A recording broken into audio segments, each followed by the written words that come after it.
ஆண்டவரும் இரட்சகருமான இயேசு கிறிஸ்துவின்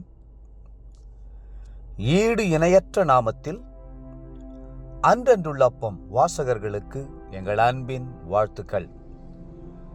2025 ஆண்டு ஜனவரி மாதம் 7ஆம் தேதி செவ்வாய்க்கிழமைக்குரிய தீன தியானம்.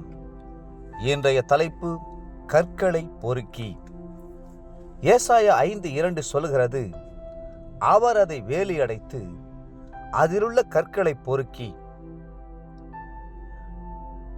நம்மேல் அன்பு வைத்திருக்கிற ஆண்டவர் நமக்காக செய்கிற அரிய பெரிய காரியங்களை காணும்போது நம் உள்ளமெல்லாம் ஆனந்த பரவசம் அடைகிறது.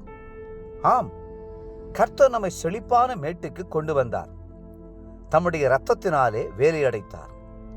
அக்கினி மதிலாக சூழ்ந்து கொண்டார். மட்டுமல்ல, கற்களையும் பொறுக்குகிறார். கற்கள் என்றால் என்ன? அதுதான் நம்முடைய ஆவிக்குரிய ஜீவியத்தில் வருகிற இடறுதல்கள், நமது ஜீவிய பாதையிலே வருகிற தடைகள், சத்துரு நமக்காக வைத்திருக்கிற கண்ணிகள். ஆனால் உன் பாதம் கல்லில் இடராதபடிக்கு என்னுடைய கைகளில் உன்னை ஏந்தி கொள்ளுவேன் என்பதே கர்த்தருடைய வாக்குத்தத்தம்.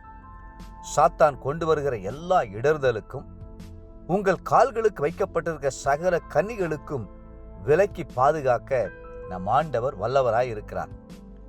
செழிப்பான மேட்டிலே வயல் நிலங்களை ஒழுகிறவர்களை பாருங்கள். வயலில் ஏதாவது கற்களோ ஓடுகளோ காணப்படுமானால் இருந்துவிட்டு போகட்டும் என்று அவர்கள் விடுவதில்லை.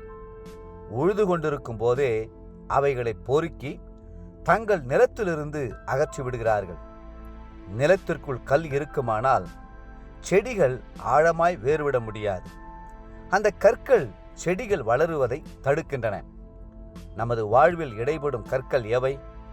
வேதம் சொல்லுகிறது, உலக கவலைகளும் ஐஸ்வர்யத்தின் மயக்கமும் மற்றவைகளை பற்றிய உண்டாகிற இச்சைகளுமாயிருக்கிறது.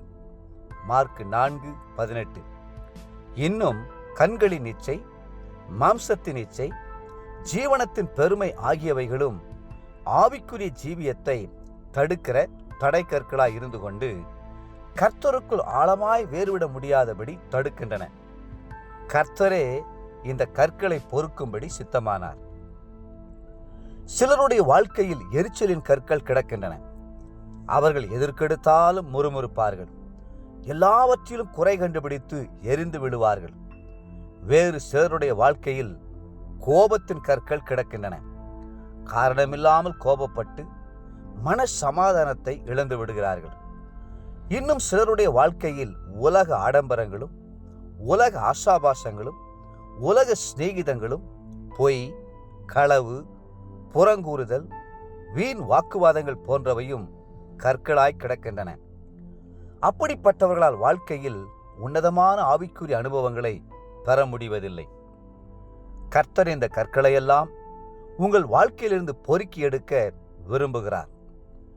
கர்த்தர் தம்முடைய ஊழியக்காரர்கள் மூலமாகவும் வேத வசனங்கள் மூலமாகவும் உங்களுடைய வாழ்க்கையில் கிடக்கிற கற்களை குறித்து உங்களுக்கு உணர்த்துகிறார் அல்லவா? நீங்கள் உங்கள் ஆவிக்குரிய ஜீவியத்தில் அக்கறை காட்டுவதை விடவும் அவர் உங்கள் மேல் மேன்மை மீதும் உயர்வு மீதும் அதிக அக்கறை காண்பிக்கிறார் அல்லவா? கற்களை பொறுக்குவது ஒரு கூட்டு முயற்சியாகும்.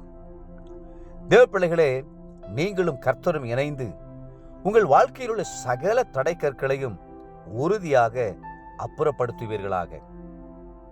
இன்றைய நினைவிற்கு நீதிமொழிகள் 24ஆம் அதிகாரம் 30-31 வசனங்கள்.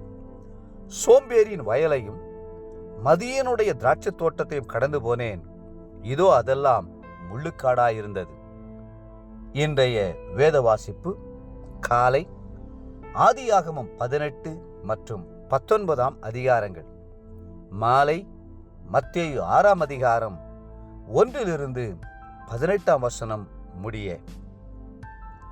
அன்புக்குரிய அன்றன்றுள்ளப்பம் வாசகர்களே, மீண்டும் உங்களை வாழ்த்துகிறோம். கர்த்தரோடு கூட இணைந்து உங்கள் வாழ்க்கையில் இருக்கிற தடை கற்களை அகற்றி போடுங்கள். கர்த்ததாமே உங்களை ஆசீர்வதித்து மென்மேலும் உயர்த்துவாராக. ஆமேன்.